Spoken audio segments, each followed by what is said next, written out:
नमस्कार दोस्तों, स्वागत आप सभी का हमारे YouTube चैनल गार्गी क्लासेज पर। मैं प्रशांत कुमार शर्मा और आज हम डिस्कस करेंगे 26 जून 2020 के प्रमुख राष्ट्रीय और अंतर्राष्ट्रीय घटनाक्रमों पर आधारित आज की करंट अफेयर्स की क्लास के बारे में। तो जिसके अंतर्गत हमारा सबसे पहला टॉपिक है भारत के बाहर विश्व का पहला योग विश्वविद्यालय लॉस एंजल्स में शुरू कर दिया गया है और इसकी शुरुआत 23 जून 2020 को की गई है। इस योग विश्वविद्यालय का जो नाम है वह स्वामी विवेकानंद के नाम पर विवेकानंद योग विश्वविद्यालय रखा गया है।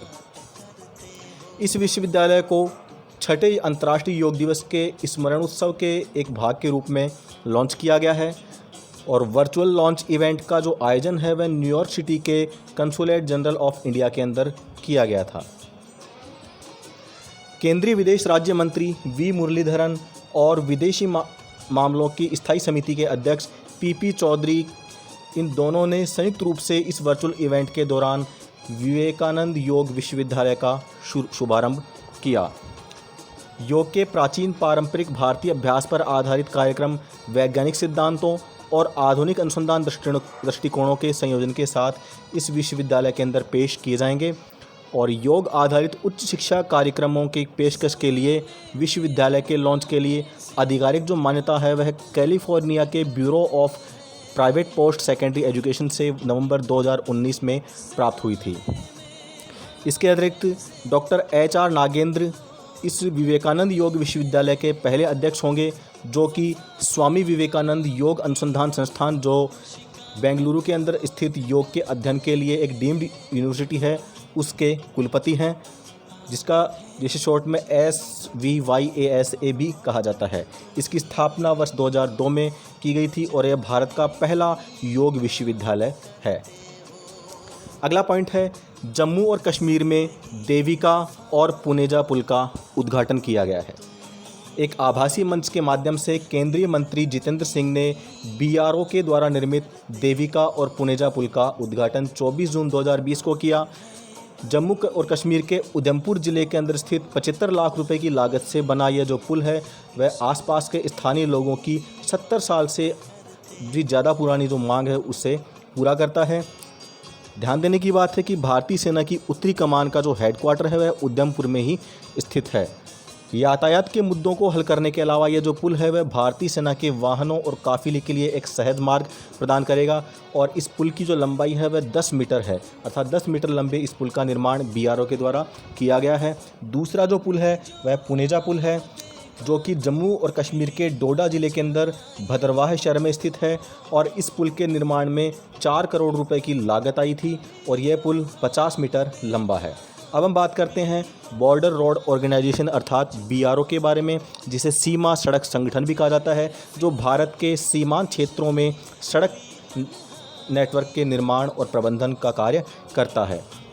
इसके अलावा यह जो संगठन है वह अफ़गानिस्तान, भूटान, म्यांमार और श्रीलंका में भी इंफ्रास्ट्रक्चर का निर्माण कार्य करता है, जिसकी स्थापना 1960 में की गई थी और इसका हेडक्वार्टर नई दिल्ली में स्थित है। अगला पॉइंट है श्वे ऑयल एंड गैस प्रोजेक्ट। प्रधानमंत्री की अध्यक्षता में आर्थिक मामलों की मंत्रिमंडलीय समिति ने ONGC विदेश लिमिटेड यानी OVL के द्वारा म्यांमार में श्वे तेल गैस परियोजना के जो ब्लॉक हैं A1 और A3 में $121.27 मिलियन यानी लगभग 909 करोड़ रुपए के अतिरिक्त निवेश को मंजूरी दे दी है। ONGC विदेश लिमिटेड अर्थात OVL दक्षिण कोरिया, भारत और म्यांमार की तेल गैस क्षेत्र से जुड़ी कंपनियों के एक संकाय के रूप में वर्ष 2002 से ही म्यांमार में श्वे तेल गैस परियोजना के उत्खनन के और विकास से जुड़ी हुई है। श्वे गैस रीजन के बारे में बात करें तो यह अंडमान सागर में एक प्राकृतिक गैस क्षेत्र है और इसे वर्ष 2004 में एक दक्षिण कोरियाई कंपनी दाइवू के द्वारा खोजा गया और उसी के द्वारा इसका विकास भी किया गया था। श्वे ऑयल एंड गैस प्रोजेक्ट की बात करें तो म्यांमार में श्वे गैस परियोजना बंगाल की खाड़ी के रखाइन अपतटीय क्षेत्र के ब्लॉक A1 और A3 के अंदर अवस्थित है। सार्वजनिक क्षेत्र के उपक्रम gas authority of India limited अर्थात गेल भी इस परियोजना के अंदर एक इन्वेस्टर के तौर पर शामिल है और OVL ने 31 मार्च 2019 तक इस परियोजना में $722 मिलियन का निवेश किया है। श्वेत तेल और गैस परियोजना से पहली बार गैस की प्राप्ति जुलाई 2013 में हुई थी और यह परियोजना वित्त वर्ष 2014-15 से ही सकारात्मक नकदी प्रवाह भी सृजित कर रही है। गौरतलब है कि पूर्वी एशियाई देशों की जो तेल और गैस उत्खनन तथा विकास परियोजनाओं के अंदर भारतीय PSU की जो भागीदारी है वह भारत की लुक ईस्ट पॉलिसी और एक्ट ईस्ट पॉलिसी का एक हिस्सा है। एक्ट ईस्ट जो पॉलिसी है वह प्रधानमंत्री नरेंद्र मोदी जी के द्वारा जारी की गई थी। अगला टॉपिक हमारा फिशिंग कैट। हाल ही में ओडिशा के वन विभाग के केंद्रपाड़ा जिले के अंदर भीतरकनिका नेशनल पार्क में फिशिंग कैट के लिए 2 वर्षीय संरक्षण परियोजना यानी कंजर्वेशन प्रोजेक्ट की शुरुआत की गई है। इसके प्रमुख बिंदुओं के बारे में चर्चा करते हैं। तो जो फिशिंग कैट है वह एक प्रकार की मछली पकड़ने वाली बिल्लियां हैं और इस प्रजाति को international union for conservation of nature की रेड लिस्ट में लुप्तप्राय अर्थात एंडेंजर्ड कैटेगरी के अंदर लिस्टेड किया गया है। इसका मतलब यह है कि ये जो प्रजाति है वह विलुप्त होने के उच्च खतरे का सामना कर रही है। हालांकि जो है फिशिंग कैट है वह कोई प्रसिद्ध प्रजाति तो नहीं है और न ही इसे मगरमच्छों के जैसा दर्जा दिया गया है, लेकिन इसके संरक्षण का एक मुख्य उद्देश्य इस प्रजाति को लेकर लोगों के अंदर जागरूकता पैदा करना है। इस संरक्षण परियोजना को ओडिशा के वन विभाग के द्वारा वित्त पोषित किया जाएगा। वर्ष 2019 के अंदर जो भीतरकनिका नेशनल पार्क के अंदर स्तनधारी जनगणना अर्थात मैमल सेंसस के दौरान केवल 20 फिशिंग कैट्स को देखा गया था। हालांकि ये जो जनगणना है वह दिन के समय पर की गई थी, इसलिए इस पार्क के अंदर जो फिशिंग कैट की आबादी है उस पर कोई सटीक पारिस्थितिकीय डेटा उपलब्ध नहीं हो पाया, क्योंकि रात्रि के समय में भी ऐसी बिल्लियाँ अधिक मात्रा में बाहर निकलती हैं। अब हम बात करते हैं अंतर्राष्ट्रीय और राष्ट्रीय कानूनों के तहत संरक्षण की स्थिति के बारे में। तो United Nations convention on international trade in endangered species, जिसको सिटीज़ भी कहा जाता है, उसका अनुच्छेद 4 जिसका परिशिष्ट 2 है उसके अंदर इसे सूचीबद्ध किया गया है। इस प्रजाति को भारतीय वन्यजीव संरक्षण अधिनियम अर्थात Indian wild life protection act 1972 की पहली अनुसूची के तहत भी वर्गीकृत किया गया है। अब इसके खाद्य संग्रहण की बात करें तो फिशिंग कैट अपने भोजन के लिए भीतरकनिका नेशनल पार्क के जल निकायों में मछली और क्रस्टेशियंस का शिकार करती है। ये अपने झुके पंजों से शिकार को पकड़ने के लिए जल निकायों अर्थात जो जल के जो स्रोत हैं उनमें गोता लगाती है। ये वनों के पास के गांव में पशुधन और मुर्गियों का शिकार भी कर लेती है। अब हम बात करते हैं रेप्टाइल सेंसस के बारे में यानी रेंगने वाले जीवों की जनगणना के बारे में। तो ध्यान देने की बात है कि इस तरह की संरक्षण परियोजना हाल ही में भीतरकनिका नेशनल पार्क में खारे जल के मगरमच्छों के लिए भी संपन्न की गई थी। जनवरी 2020 में जो रेप्टाइल सेंसस है उसके अनुसार भीतरकनिका जो नेशनल पार्क है उसमें 1757 खारे पानी के मगरमच्छों का निवास स्थान माना गया है और यह पश्चिम बंगाल का जो सुंदरबन जो मैंग्रोव क्षेत्र है उसके बाद में देश का दूसरा सबसे बड़ा मैंग्रोव वन क्षेत्र माना जाता है। अगला बिंदु है केंद्रीय स्वास्थ्य मंत्री ने मोबाइल एप्लीकेशन ई-ब्लड सर्विस लॉन्च की है। कोविड-19 महामारी ने दुनिया भर में लोगों की गतिविधियों और आवाजाही को प्रतिबंधित कर रखा है और इसी के साथ देश के सभी राज्यों और साथ ही केंद्र सरकार के लिए एक बड़ी चुनौती उभर के आई है और वह चुनौती यह है कि वह उन नागरिकों के लिए सुरक्षित रक्त सुनिश्चित करे जिन्हें रक्त के लिए नियमित जो ब्लड ट्रांसफ्यूज़न की आवश्यकता होती है, जो कि रक्तस्राव जैसे कि हीमोफीलिया जैसे रोग से पीड़ित हैं या ब्लड कैंसर या अन्य जो ब्लड डिजीज़ हैं उनसे पीड़ित हैं, उन लोगों के लिए ब्लड ट्रांसफ्यूज़न को सुनिश्चित करने के लिए इस एप्लीकेशन की लॉन्चिंग की गई है। इसके मुख्य बिंदुओं के बारे में बात करें तो 25 जून 2020 को केंद्रीय स्वास्थ्य मंत्री डॉक्टर हर्षवर्धन ने एक मोबाइल एप्लीकेशन ई-ब्लड सर्विस की लॉन्चिंग की है और यह mobile application Indian red cross society की एक पहल है। यह ब्लड डोनेशन कैंप आयोजित करने के लिए इंडियन रेड क्रॉस सोसाइटी के द्वारा दिल्ली के सभी इलाकों के अंदर मोबाइल ब्लड कलेक्शन यूनिट भेजी जाएंगी इस एप्लीकेशन के माध्यम से सरकार का उद्देश्य उन लोगों की चिंताओं को समाप्त करना है जिन्हें नियमित रूप से ब्लड ट्रांसफ्यूज़न की आवश्यकता होती है।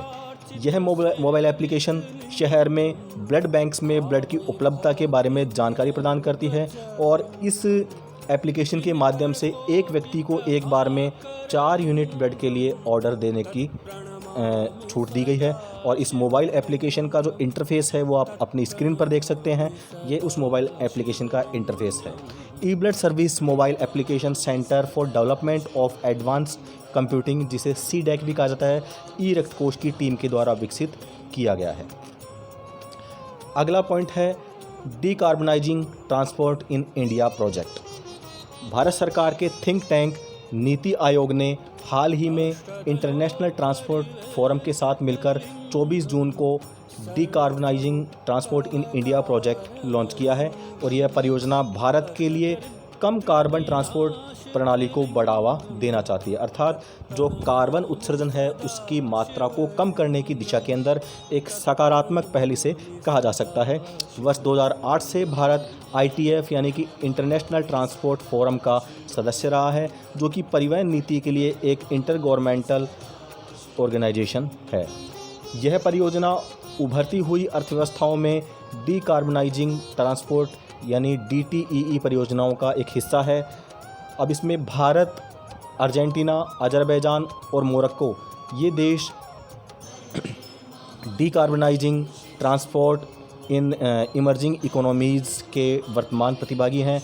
यह ढांचा सरकार को वर्तमान और भविष्य की परिवहन चुनौतियों पर विस्तृत रूप से इनपुट प्रदान करेगा, जो कि कार्बन डाइऑक्साइड के उत्सर्जन से संबंधित है। अर्थात यह इस प्रकार का इनपुट देगा कि कौन जो देश है उसे यह इनपुट मिलेंगे कि कोई जो देश है वो कितना कार्बन उत्सर्जन कर रहा है। परियोजना के परिणामों के आधार पर भारत में कम कार्बन परिवहन प्रणाली की ओर एक मार्ग बनाया जाएगा। इस परियोजना के उद्देश्य की बात करें तो इसका उद्देश्य है देश में जलवायु और जलवायु परिवर्तन से संबंधित लक्ष्यों को पूरा करने के लिए जो कार्य करना है और इसके लिए सरकार को ग्रीन हाउस गैसों के उत्सर्जन को कम करने के लिए कार्य करना पड़ेगा। इस परियोजना के माध्यम से एक मूल्यांकन ढांचा तैयार किया जाएगा जो भारत में परिवहन उत्सर्जन के लिए बनाया जाएगा। अब हम decarbonising transport in emerging economies project के बारे में बात करते हैं। तो यह एक ITF की एक परियोजना है जिसके तहत भारत के अलावा वर्तमान में अर्जेंटीना, मोरक्को और अजरबैजान प्रतिभागी हैं। DTE परियोजना के तहत ITF का लक्ष्य कई परिवहन उपक्षेत्रों और परिवहन साधनों के लिए डीकार्बनाइजिंग ट्रांसपोर्ट प्रणाली के लिए एक सामान्य मूल्यांकन ढांचा तैयार करना है।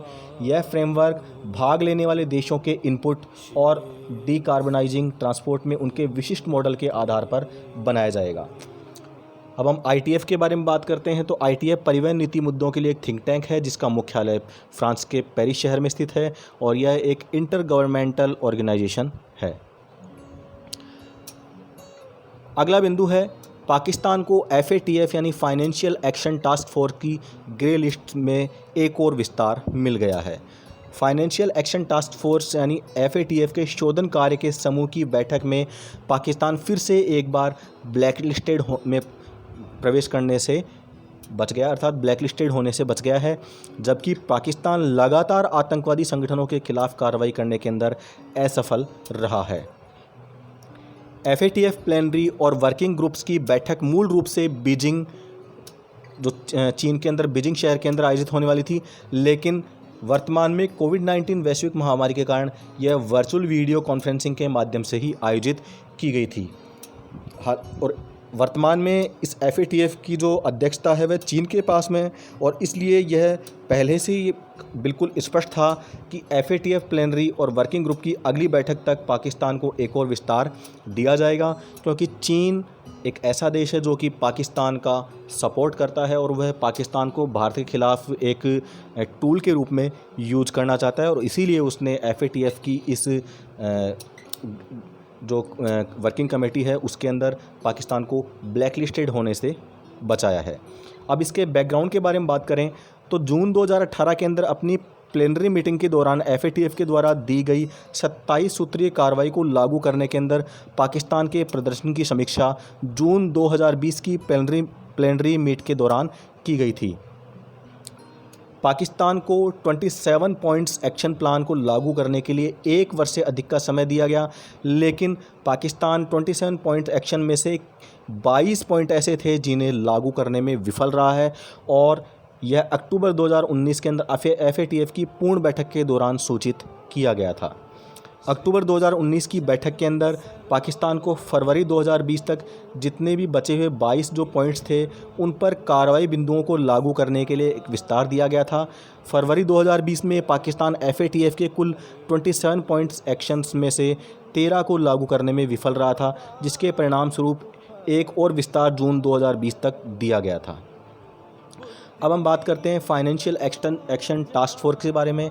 तो यह धन शोधन पर एक इंटर गवर्नमेंटल ऑर्गेनाइजेशन है जिसकी स्थापना 1989 में की गई थी और इसका मुख्यालय फ्रांस की राजधानी पेरिस में स्थित है। वर्तमान में इसके अध्यक्ष शियांगमिन लिऊ हैं और इसकी स्थापना का शुरुआती उद्देश्य धन शोधन का सामना करने के लिए नीतियों का निर्माण करना था और वर्ष 2001 में इसके कार्यक्षेत्र में टेरर फंडिंग यानी आतंकवादियों को जो फंडिंग दी जाती है उसे भी इसमें शामिल किया गया था और वर्तमान में इसके 38 सदस्य देश हैं और पाकिस्तान पर विशेष रूप से एफएटीएफ का शिकंजा टेरर फंडिंग की वजह से ही कसता जा रहा है, क्योंकि पाकिस्तान एक ऐसा देश है जो आतंकवाद को बढ़ावा देता है और उनके लिए फंडिंग भी जुटाता है। तो इसी के साथ में करंट अफेयर्स की क्लास के आज के सभी टॉपिक्स कंप्लीट हो गए हैं और बारी है आज के प्रश्न की। तो आज का प्रश्न है, हाल ही में केंद्रीय मानव संसाधन विकास मंत्री ने उच्च शिक्षण संस्थानों में व्यावसायिक शिक्षा और इंक्यूबेटेड स्टार्टअप्स से संबंधित सूचनाओं को व्यवस्थित करने के लिए किस पहल की शुरुआत की है? आप अपने आंसर वीडियो को पॉज करके ढूंढ सकते हैं। तो इसका सही जवाब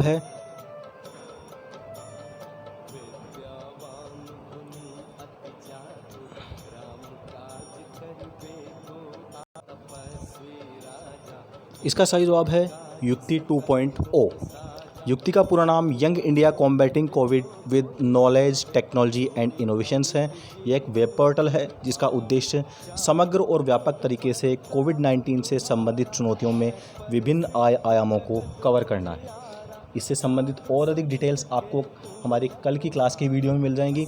साथ ही आपकी एग्ज़ाम की दृष्टि से उपयोगी और इम्पोर्टेंट टॉपिक्स आपको इस क्लास के अंदर मिलेंगे, तो इसके लिए आप कल की क्लास को देखें। और अब बारी है उस प्रश्न की जिसका जवाब आपको देना है। तो आपके लिए आज का प्रश्न है, हाल ही में आईआईटी मद्रास के छात्रों और शोधकर्ताओं के द्वारा भारत के नेविगेशन सैटेलाइट सिस्टम नाविक और साथ ही अमेरिका के जीपीएस आधारित रिसीवर चिप जो कि देश के स्थानों और मार्गों को खोजने के लिए विकसित किया गया है, तो इस चिप का नाम क्या है? आप अपने जवाब वीडियो के कमेंट सेक्शन में जाकर के दे सकते हैं। साथ ही आप इस क्लास से संबंधित कोई भी आपकी समस्या, आपके फीडबैक्स, आपके सुझाव इन्हें भी लिखकर हमें कमेंट में लिख करके हमें अवगत करा सकते हैं।